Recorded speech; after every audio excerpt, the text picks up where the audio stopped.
This Torah class is brought to you by TorahAnytime.com.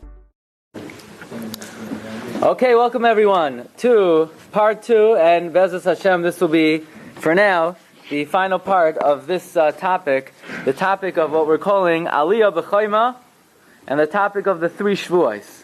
Now, like we did last week, I want to begin with the following disclaimer, that Chas v'Shalom, our kavana is not to argue on any Gedolei Yisrael. Our kavana is only to elevate and magnify the kavod of all the Gedolim from no matter what their opinion is. And I want to give another disclaimer, and that is, when it comes to this issue of forcibly taking back Eretz Yisrael, there are many issues that come into play. And one prominent issue is the issue of the politics of it, and that is what we're staying out of. That's what we're not discussing. I'm not here tonight to discuss the deficiencies or merits of those who did found the state, what their intention was. That's not what I'm discussing tonight. I am discussing tonight the limited issue of whether creating some type of statehood in the land of Eretz Yisrael, whether that's violating the halacha of the 3 Shvuos, or is it not violating the halacha. I am not here to comment about the respective merit or demerit of those who did so. One limited issue, and it's not limited, it's a very broad issue, and that is the establishment in Eretz Yisrael of a government. And if it helps you deal with this objectively, let's just imagine for a moment 10 of the greatest Gedolei Yisrael came along and decided they wanted to establish a government in Eretz Yisrael, and let's say that government was run al pi halacha, al pi das Torah. Would that be a violation of the 3 Shvuos or not? Don't get caught up in who, in fact, were the ones who established the state. That will leave for others. But what we want to discuss is the establishment, is taking Eretz Yisrael back by force, with military, with an army. Is that a violation of the 3 Shvuos? So let me refresh your memory. There's a Gemara in Ksubas on Daf Kuf Yud Amud Beis going on to Kuf Yud Amud Aleph. And just very briefly, the Gemara said, Reb Zera tried to slip away from his Rebbe Rav Yehuda, because his Rebbe Rav Yehuda held that no individual may go back to Eretz Yisrael under any circumstances. And Reb Zera disagreed. Reb Zera held an individual may go back, but even Reb Zera agreed that the Jewish people took 3 oaths. And what are they? Klal Yisrael swore, Shelo Yalu B'Chayma. The Jewish people swore they would not forcibly take back Eretz Yisrael. Doesn't matter that it's ours. We swore to God we would never take back Eretz Yisrael with force. Number 2, we swore to the Ribono Shel Olam we would not rebel against the Goyim. And the Goyim swore to God they would not subjugate us too much. And the Gemara talks about other Shvuos. We also swore we're not going to force Mashiach to come. We're not going to daven too much. We'll let Hashem, so to speak, decide for the right time. But bottom line, the Gemara's conclusion was that even though maybe an individual may go back to Eretz Yisrael, not like Rav Yehuda, but in mass, as a community, as a tzibur, Jewish people may not take Eretz Yisrael back by force. Jewish people may not rebel against the Gentiles, and the Gentiles may not subjugate us too much. And Rabbi Glatstein, last week we offered 4 justifications for the position that independence and statehood is possible in Eretz Yisrael. And don't get caught up in, well, I don't like the government that established the state. That's not what I'm talking about tonight. I'm not talking about that particular movement. You want to read about the ideology of that movement, you can read about it in the writings of Rabbi Chanan and the Chafetz Chaim. That's not what I'm talking about tonight. I'm talking about the limited issue of, imagine if it were Gedolim who established the state. Is establishing a state by force violation of the halacha or not? And we offered 4 possibilities why maybe it's not. And that, in fact, we said is the position of most of the Gedolei Yisrael. Number 1, we spoke out the Avnei Nezer. Avnei Nezer said, we don't know exactly what these Shvuos are, what these oaths are. Our bodies didn't swear, it was an oath on our souls. And how incumbent that is upon us halachically is very nebulous, is not so clear. And therefore, it was suggested that maybe it's not binding, and we weren't really so happy with that suggestion, because bottom line is, we swore. And maybe it's not halachically binding, but al pi hashkafa, our soul swore they wouldn't do it. So we weren't so satisfied with that. We mentioned the reason of the Maral. The Maral said these are not oaths, these are decrees. These are God decreed it wouldn't happen, but if it did, then you got to do it. Just like God decreed it will hurt for a woman to give birth, but she's permitted to take anesthesia, she's permitted to take an epidural. God decreed you're going to sweat to make a living, but if you win the lottery, you get around it. Well, God decreed we're not going to take Eretz Yisrael back by force, but if we do, then great. And then a third explanation that we gave, Rav Meir Simcha of Devinsk wrote explicitly that once the San Remo conference took place, where the enlightened nations of the world agreed to allow the Jewish people to form a state, then it's not considered taking Eretz Yisrael back by force. We're doing it with the consent of the nations of the world. And then finally, we offered an explanation that since the Goyim violated their end of the deal, and they broke their treaty not to subjugate us too much, we could break our end of the deal. And what we would like to do tonight is discuss the validity of some of these arguments, as well as present a number of additional reasons why the majority of Gedolei Yisrael are of the opinion that it is possible to establish a government in Eretz Yisrael. Now again, I'm not commenting on the one that established it or on the one that exists. I'm talking about in general. Can there be a statehood in Eretz Yisrael before Mashiach comes? And we're going to offer many other suggestions why it would be permitted. Okay, we begin with number one, the Megillas Esther. Not to be confused with Megillas Esther. Not to be confused with Vayehi B'Me'ach Hashirosh. Wrong Megillas Esther. Megillas Esther is a commentary on the Rambam and the Sefer HaMitzvahs written by Rabbi Yitzchak Dilion Ibn Sur of 16th century Italy. So Rabbi Yitzchak Dilion is commenting on the fact that we know the Rambam lists the 613 mitzvahs, and conspicuously absent from the Rambam 613 mitzvahs is the Rambam nowhere says there's a mitzvah to live in the Holy Land. It's not on the list. Nowhere does Maimonides say there's a mitzvah to live in Eretz Yisrael. And the Ramban writes that the Rambam made a mistake. The Rambam forgot to list a very important mitzvah, a mitzvah which is equal to all 613 mitzvahs. The Ramban criticizes the Rambam and says, Rambam, you forgot to count the mitzvah of living in Eretz Yisrael. So the Megillas Esther comes to defend the Rambam. Why did the Rambam not write that one of the 613 mitzvahs is to live in Eretz Yisrael?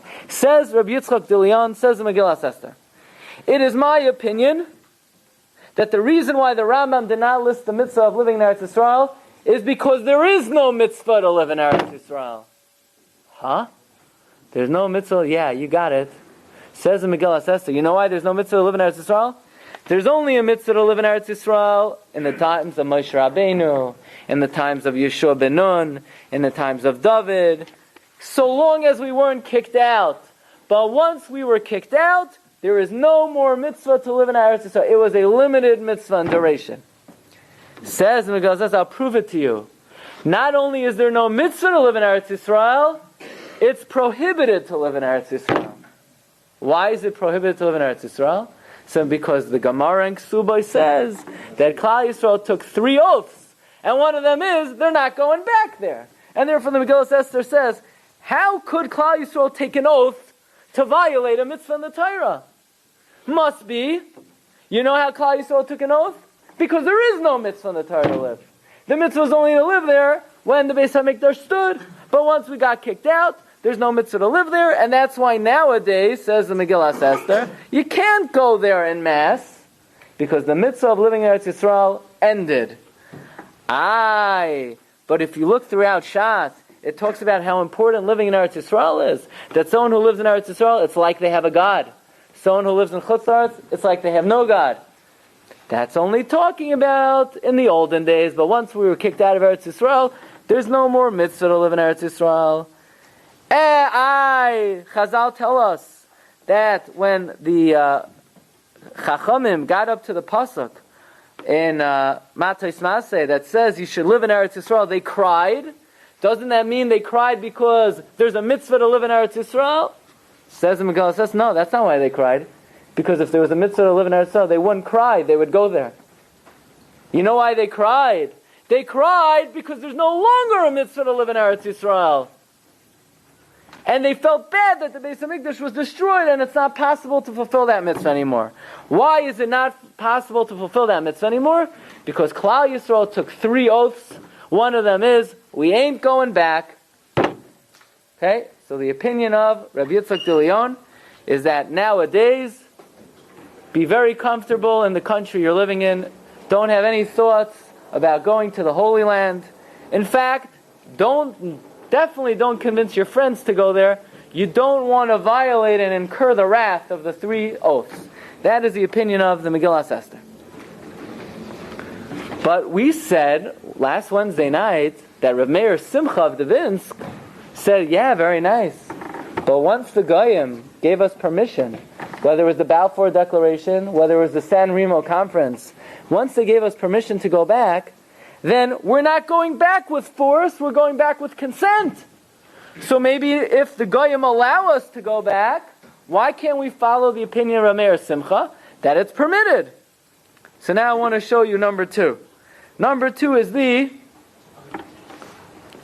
Maramakum, the source, which is the most anti-establishment of government in Eretz Yisrael that you will find.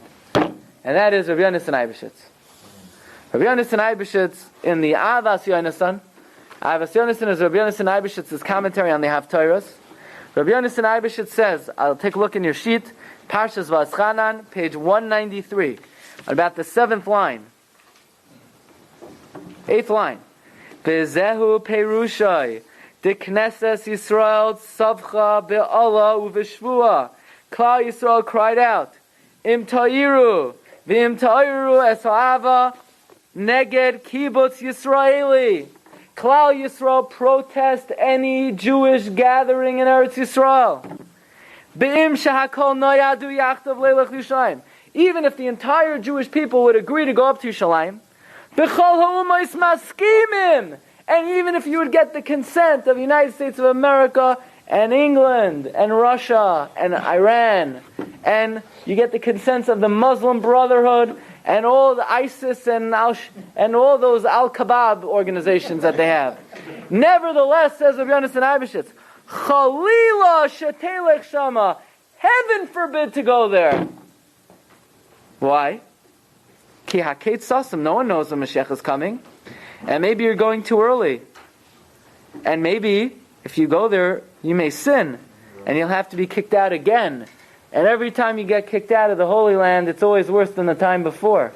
And therefore the Jewish people have accepted upon themselves not to go back, despite the fact that the government gives permission, if the world community gives permission, if the United Nations gives permission. Rabbi Yonasan Eibeshitz writes, clear as day, black and white, you cannot go back no matter what. And I'll show you even more, Rabbi Isai. There's an incredible medrash. The medrash tells us in Shiurim Rabbah, and if you're wondering about the origin of this Avram Fried song, here it is. It says the medrash in number 3, Rav Yudan b'shem Rav Elazar b'noi shel Yossi Aglili Rav Chunya b'shem Elazar ben Yaakov Omer Kol doidi hinei zeba ze melech HaMashiach. You know the song?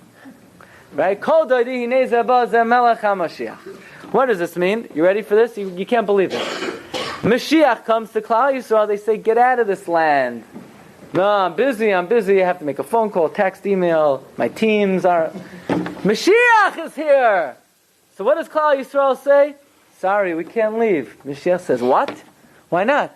Klal Yisrael says, we can't go. We swore to God we're not going back to Eretz Yisrael.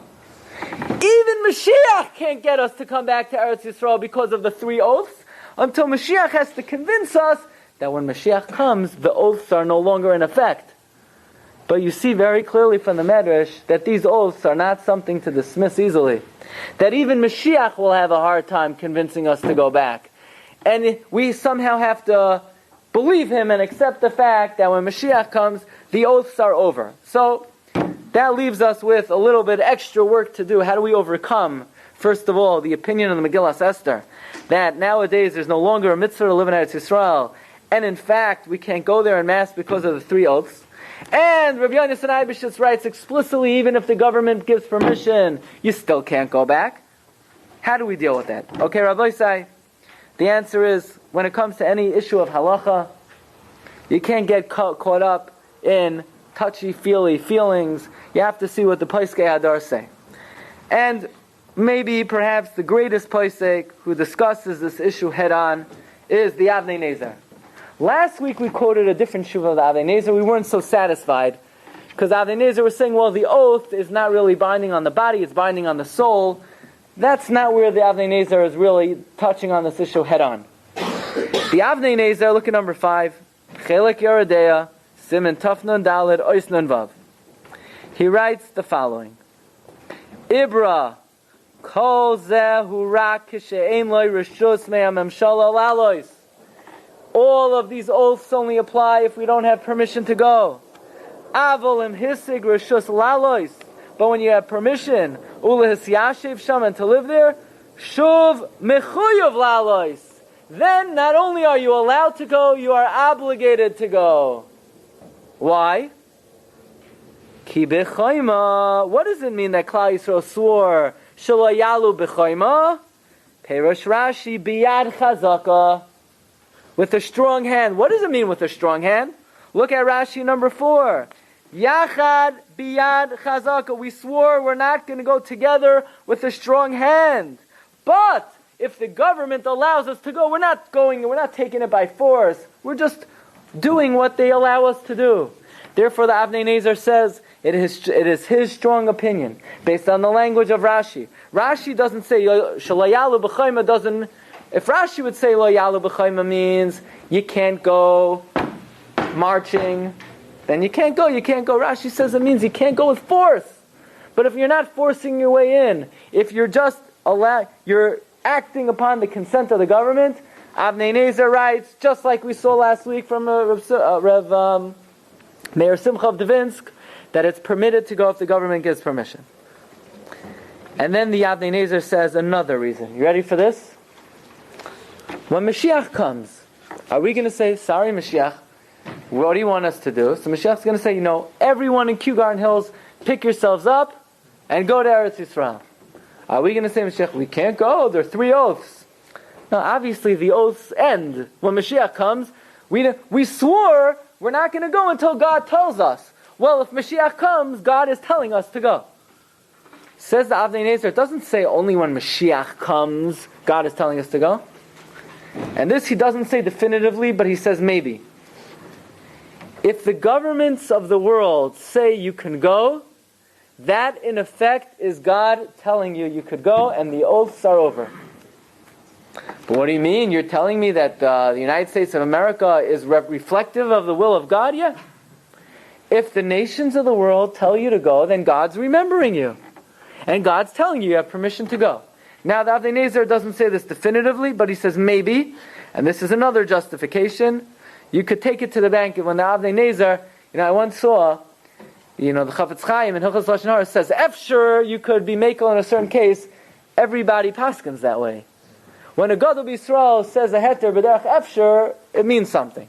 So, okay. Now the Avnei Nezer, look at number 6, 2 tshuvas later, says that yes, I stand by what I said in Siman Tafnun Daled, that if the governments of the world give us permission to go, it's mutter to go. And then the Avnei Nezer says, but what about Rabbi Yonasan Eibeshitz? Didn't Rabbi Yonasan Eibeshitz write black on white that even if the governments of the world say to go, you still can't go? The Jewish people swore to abide by the oaths. And even if USA, China, Japan, they all say, Jews go back to Israel, we still won't go? Says the Avnei Nezer, Divrei Droshahem. We don't pay attention to what Rabbi Yonasan Eibeshitz said. He didn't say it lahalacha, he said it as a drasha. He said it as a pshat that fits nicely into the psukim. Says the Avnei Nezer, V'elef ki yotzei bohem. Even if you had 1,000 Rabbi Yonasan Eibeshitz, lo yazizu divrei Rashi mimakaymam, you can't argue on Rashi.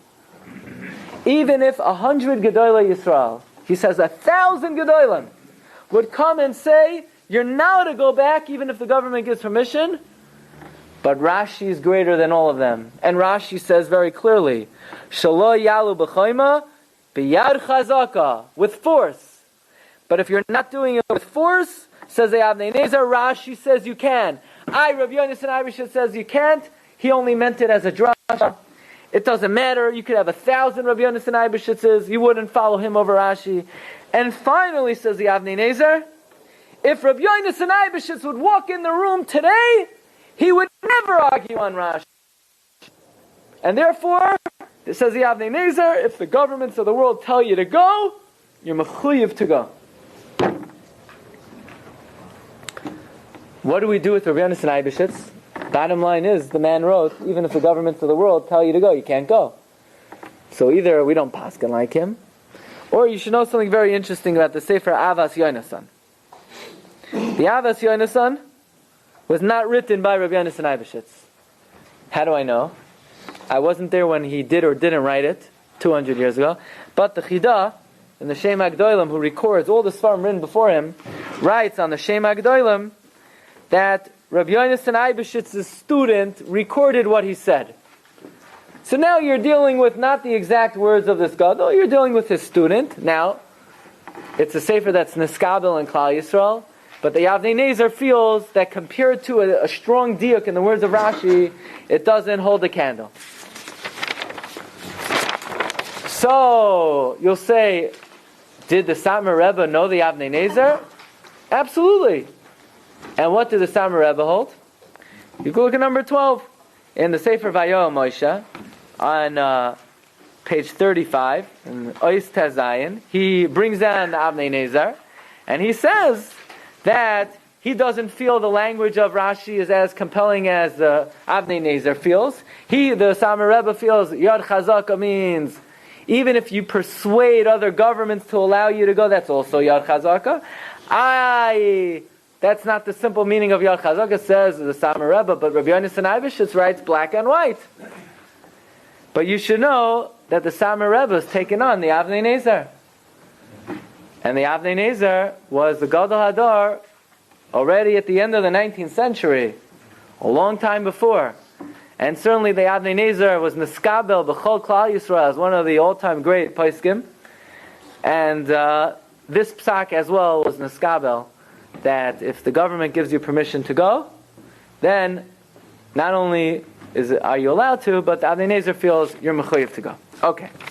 But I want to discuss this comment of Rabbi Yonasan Eibeshitz a little bit further and bolster the argument that when the government gives permission to go, it's permitted. And I'm going to offer another reason why, another justification. Because this shvua that Klal Yisrael swore, Shelo yalu b'choima, that we're not going to take Eretz Yisrael by force, nowhere does the Gemara say that the shvua was, we're not going to take Eretz Yisrael. It says, Shelo yalu b'choima, we will not go up to the wall. The Marsha in Masechta Ksubos says, you know what that means? We swore we're not going to go up to Eretz Yisrael and rebuild the walls of Yerushalayim. But if you go back and reclaim Eretz Yisrael and you reclaim Yerushalayim and you do not rebuild the walls, it would seem from the language of the Marsha that you're not violating the oath. The Marsha says, Shelo yalu b'choima b'yad chazaka v'livnois choimos Yerushalayim. So that's another justification. In other words, if you'd want to establish a government and say, look, the walls are in ruins, we'll leave it that way until Mashiach comes. According to Marsha, you're not violating the oath. And then the Marsha continues. So how is Nehemiah allowed to build the walls of Yerushalayim? Says the Marsha, because the King Koresh let him. What do you mean King Koresh let him? But Rabbi Yonasan Eibeshitz says that even when the government lets, you still can't violate the oath. You see from the Marsha, he doesn't agree with Rabbi Yonasan Eibeshitz. He holds very strongly that when the government gives permission, it is permitted to be yala b'chaim. And what about Rabbi Yonasan Eibeshitz? Great man, right? Especially in our Shiur. I don't think we've given anybody as much featured Shiurim as Rabbi Yonasan Eibeshitz, right? The Purim story, the return of Rabbi Yonasan Eibeshitz. Rabbi Yonasan Eibeshitz definitely, I think he got more good coverage than any. So you should know there's another Rabbi Yonasan Eibeshitz in the next Parsha, in Parsha's Ekev. And in Parshas Eikev, Rabbi Yonasan Eibeshitz writes the following. Look at number 9. Says Rabbi Yonasan Eibeshitz, to lost it in the future. Kishiyagia is doidim. When the time comes for Hashem to show His love for Klal Yisrael, Yigzar Malchus Gezeros Al Yisrael. Hashem, how's Hashem going to bring Mashiach? He's going to make the governments of the world turn on the Jewish people, make life difficult for us. V'yisnadvu libam leilech v'lo d'Eretz Yisrael, and we're going to be inspired to return to the Holy Land, and it's going to be a very difficult time, and then Hashem is going to send Mashiach. So look, Rabbi Yonasan Eibeshitz is saying that before Mashiach comes, the Jews are going to go back. But wait a second, we just quoted him in Parshas V'aschanan, that Rabbi Yonasan Eibeshitz says, even when the Goyim give permission, you still can't go back. And here he's saying very clearly, before Mashiach comes, the Jews will be inspired to return. And in fact, this is the contradiction of Rabbi Yisachar Shloima Teichtal. Rabbi Yisachar Shloima Teichtal is the Baal Shas HaTshuvos Mishnah Sachir. Mishnah Sachir is a very important work. Mishnah Sachir has a haskama of Rabbi Yosef Chaim Sonnenfeld. And he also wrote a sefer which is controversial. And that is about, in his opinion, the mitzvah of returning to Eretz Yisrael, which, by the way, has a haskama from Rav Elyashiv, who came much after him, and the Shevet HaLevi, Rav Vosner, who allowed their haskama to appear on his sefer. And he has this contradiction between Rabbi Yonasan Eibeshitz, who says that even if the government gives permission, you still can't return, and Rabbi Yonasan Eibeshitz in Parshas Eikev, which says that before Mashiach comes, the Jews will return. And based on this contradiction, the Mishnah Sachir, the Ema Abanim Smecha, gives the following interesting approach. And he says like this. He says, yes, when Klal Yisrael is living in Galus, we swore we're not going back, and we're not allowed to go back. And that's why Rabbi Yonasan Eibeshitz wrote that even if the Goyim give permission, you cannot go back. But that's under normal conditions. But when life becomes unbearable and intolerable in the Galus, and you cannot exist in the Galus anymore, you can't work, and they put you in ghettos, and they start slaughtering your children, so now what? We're still bound by these oaths? What are we supposed to do? Stay there and get killed? Says the Ema Banu Smecha, when the tsaros of the Galus become unbearable, it is his opinion, all bets are off. Rabbi Yonasan Eibeshitz, when he says you're not to return even with the permission of the government, he's talking about when life is tolerable in the Galus. Then even if the government allows, you cannot return.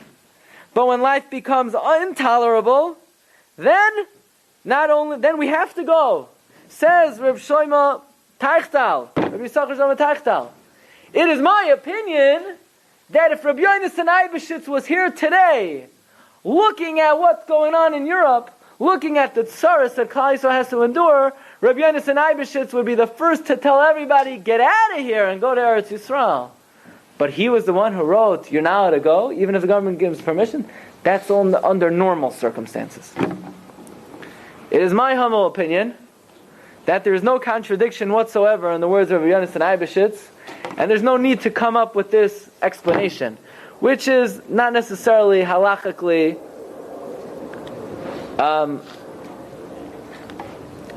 sound, because certainly to save your life, you're allowed to violate a mitzvah in the Torah unless it's Gilei Arayah Shvichas Dam and Avodah Zarah.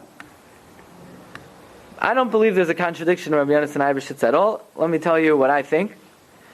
My humble opinion, Rabbi Yonasan Eibeshitz, at least the way his student recorded his words, perhaps holds that, not like Reb Meir Simcha, not like the Avnei Nizar, that even when the government gives permission, you can't go. What does Rabbi Yonasan Eibeshitz mean in his commentary to the Haftarah of Parshas Eikev? That before Mashiach comes, the governments will turn on the Jews. It doesn't say the government will turn on the Jews and the Jews will go to Eretz Yisrael. He doesn't say the government will turn on the Jews and the Jews are allowed to go to Eretz Yisrael.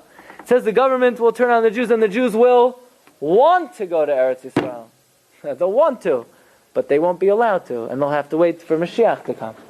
So I don't believe there's a contradiction in the words of Rabbi Glatstein and Eibeshitz, but this is the approach of the Eim Habanim Smecha. You can't give a share on this topic without quoting from that sefer. So again, probably the greatest authority that speaks very clearly on this issue are the Avnei Nezer and Reb Meir Simcha, and they both write, based on Rashi and Ksubis, that when the government gives permission, it's permitted. Okay? We move on to the next issue. Last week we discussed the following rationale, and that is that if the Goyim broke their end of the deal, that they subjugated us beyond the pale, we could break our end of the deal. And the question is, okay, that's a nice idea, but you can't just make that up on your own. You need a basis for that, especially because, let me tell you something. It's certainly true that if I swear to you, and you swear to me, then if I break my oath, you could break yours. There's no question. You have it on your sheets. It's Halach and Yoredeya, Siman Reish Lamed Sivav, number 14. Two people that swear to each other. Once one breaks the deal, the other one can break the deal. But that has nothing to do with this Gemara. Because we didn't swear to the Goyim that we're not going to take Eretz Yisrael by force. And the Goyim didn't swear to us that they're not going to subjugate us too much.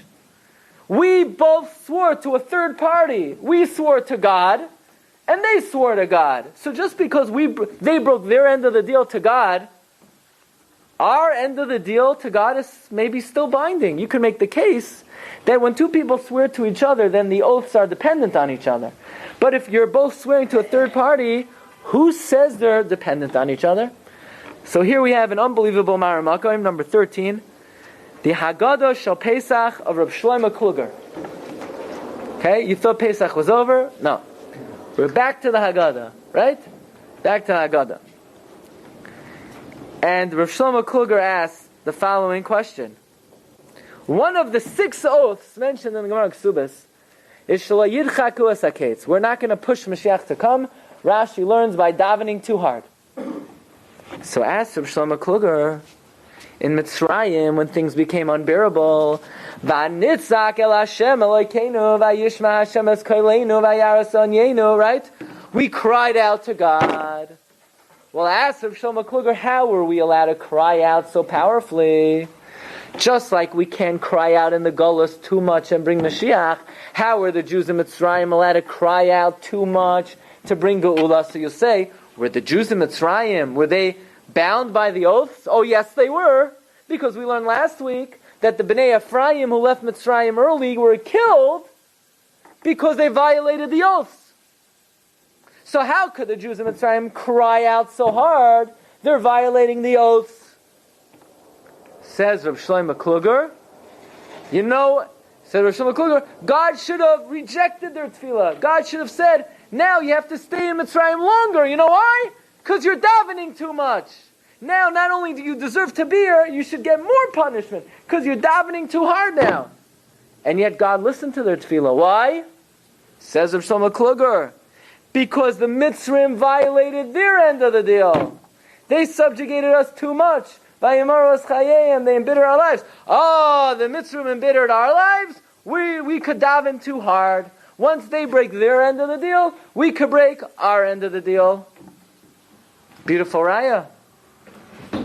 This is exactly what we're saying. Maybe once the Holocaust happened, once you had pogroms, the end of the 19th century, beginning of the 20th century, the Goyim broke their end of the deal, all bets are off. Well, the Yisad Rebbe in Vayo Moshe says not so fast.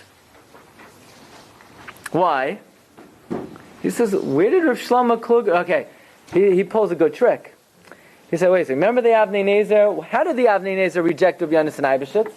He said, it was only a drasha. I'll say the same thing about Rav Shlomo Kluger. He's a rabbi, and he's saying a pshat in a pasuk. He didn't mean it lahalacha, he's just saying a drasha.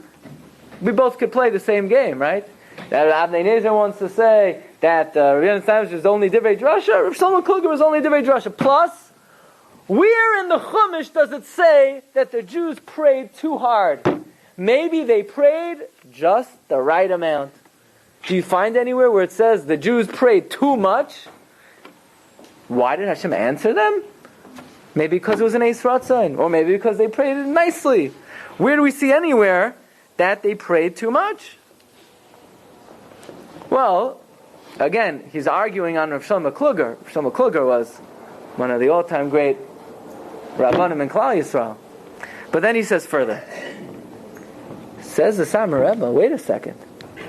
If every time the Goyim break their end of the deal, we're not bound by our end of the deal, then why were the Bnei Ephraim punished for leaving Eretz Yisrael early? After all, the Mitzvah already embittered our lives.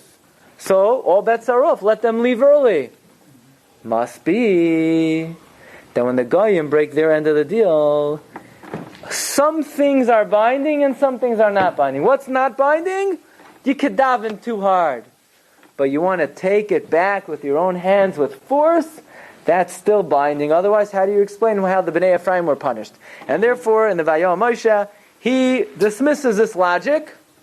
However, I want to tell you something. There was a great Gold of Yisrael.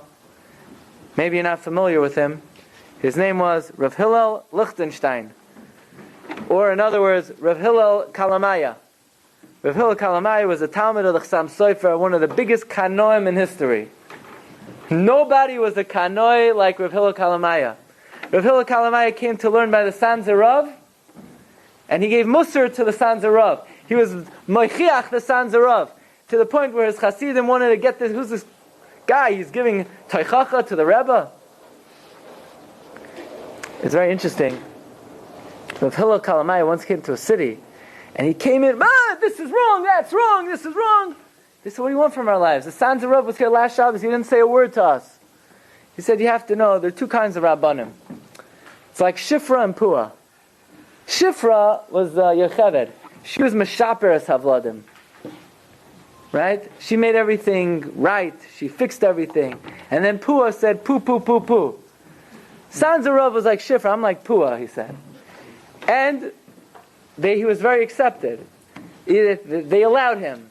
But he's one of the great all-time Kanonim. And yet, it's brought down in a sefer that probably nobody ever saw before, in the sefer Rav Shalom, by one of the Munkatcher Gedolim, who was a nephew of Rav Hillel Kalamaya, that he heard from his uncle, that Bizman Hazeh, the Goyim broke their end of the deal, and therefore the Shvuos are off, we're not bound by the Shvuos. Okay, and we're talking about a Talmud of Chassam Sofer, 19th century. Chassam Sofer writes about him unbelievable things.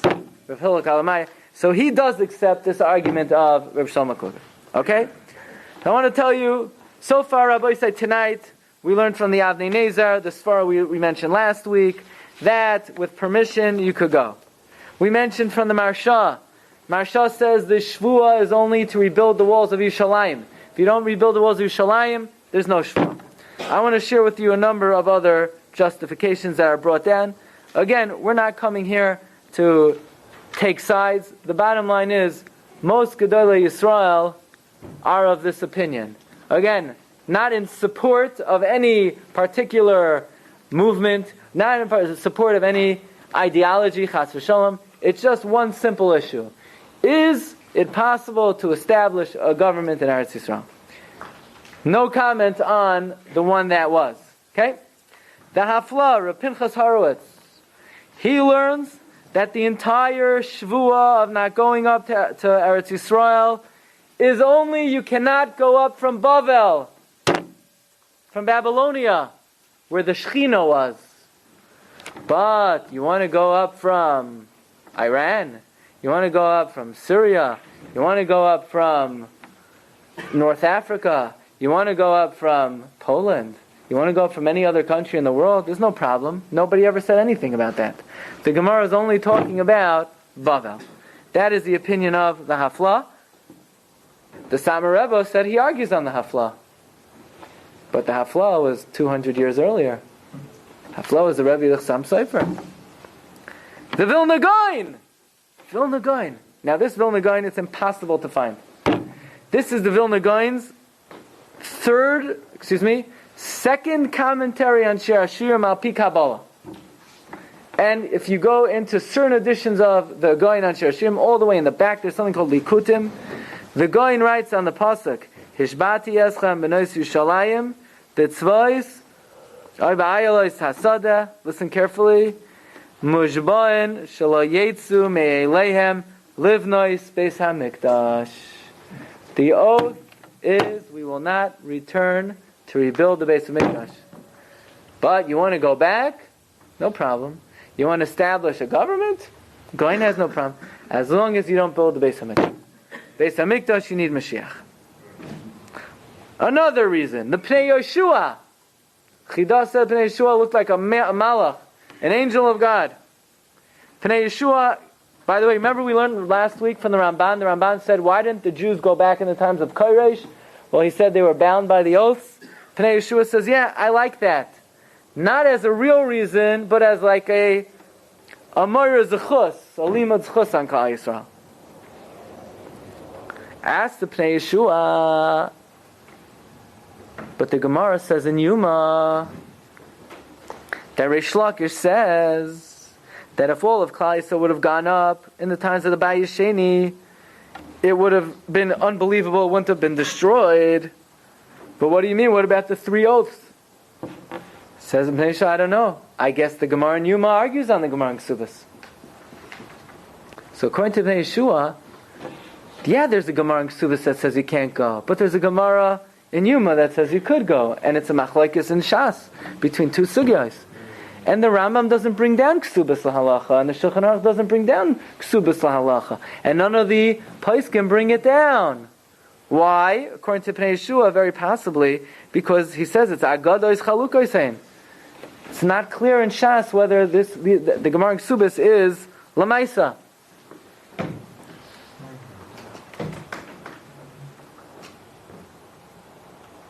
And this is really earth-shattering, okay? This is revolutionary. We know, we have a tradition that when the second Beis Hamikdash was destroyed, we needed to be in Galos minimum 1,000 years.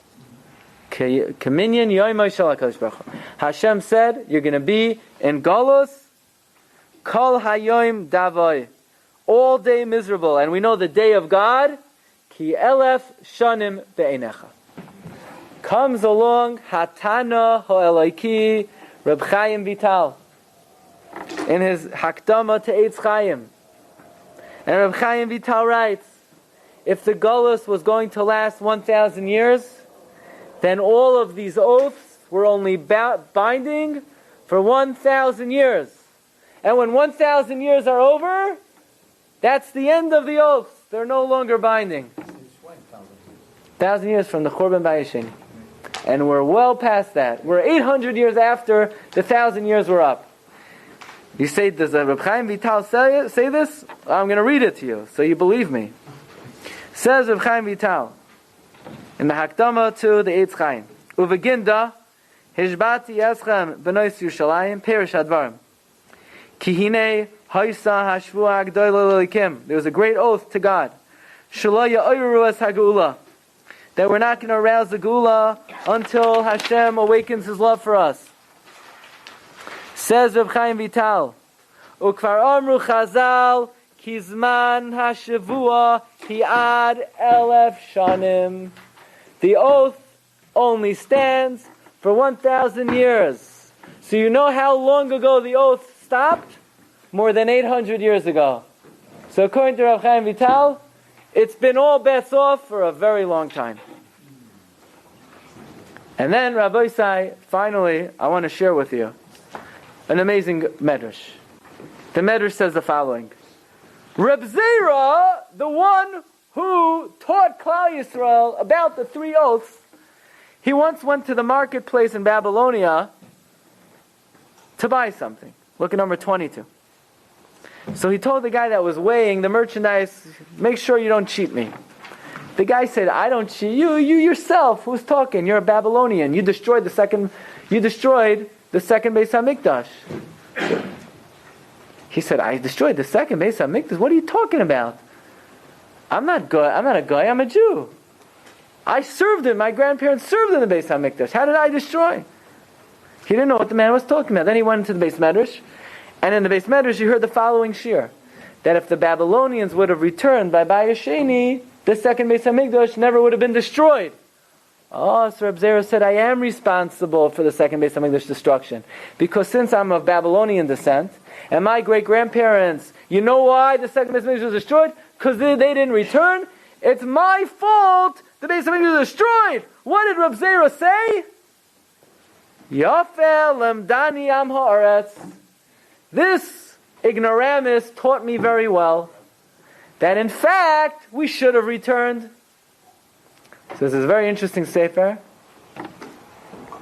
Toldoi Ze'ev, by Reb Shraga Feivel Frank, who, by the way, was a father-in-law of Rav Isser Zalman Meltzer, and he has askamas from the Rosh Yeshiva of Slobodka. He writes based on this medrash, wait a second, Reb Zera said, you can't go back to Eretz Yisrael en masse. And here he's telling the Am Haaretz, you taught me good. You see from this medrash that everything Reb Zera taught in Ksubis, he retracted from. So all this whole Gemara that we're dealing with, again, this is a big chiddush, and it's maybe Divrei Agada, I don't know if it's a halacha, but it's an interesting approach. You can look in the Sefer Toldoi Ze'ev, where he brings that based on this medrash, Reb Zera himself was chayzer from the force of the Gimel Shvois. And then I'll tell you, finally, in number 23, we only find one Amoira in history that davened that he should forget everything he learned before he got to Eretz Yisrael. And that's Reb Zera. Because when Reb Zera made his way to Eretz Yisrael, he davened to Hashem that he should forget all his learning from Bavel. Why would he? Who would ever do such a thing? Nobody ever did such a thing. Why is Reb Zera davening that he should forget? And it suggested he was davening that he should forget the Gemara in Ksubis that he taught. Again, this is all Divrei Agada. Bottom line is, the Avnei Nezer, Reb Meir Simcha, they both wrote. The Reb Meir Simcha wrote in a letter. The Avnei Nezer wrote lahalacha that he could have 1,000 Gedolei Yisrael. Nobody could stand up to the psak of Rashi, which he feels is that when the government gives permission, you're allowed to go back. Rabbi Say, I am not here to change anyone's opinion. I'm not here, you should follow your Gedolim, follow your Manhigim. I'm merely presenting the facts to you. I'm only here to elevate Kavod HaTorah on all sides. And I'm espalo shaloi yetze dvar takala mitachas yadi. And the tachlis of the shiur was only lahagdol Torah lahadira. But based on what we learned, we understand that in the majority of yeshivas today, they follow the approach of the Avnei Nezer and Reb Meir Simcha. But we're all mispalel, and one thing we know for sure is that the Rambam paskins that before Mashiach comes, Klal Yisrael has to do tshuva, and I don't think that happened yet. Klal Yisrael still needs to do tshuva shalema, so we're mispalel. Ribon Shalom should send us the Moira Tzedek, and we should all be nesoyer to do a tshuva shalema, and then we should be zoiche to go up to Eretz Yisrael. The Simchas Olam Abias Gehal Tzedek Meher Yameinu Amen. You've just experienced another Torah class brought to you by TorahAnytime.com.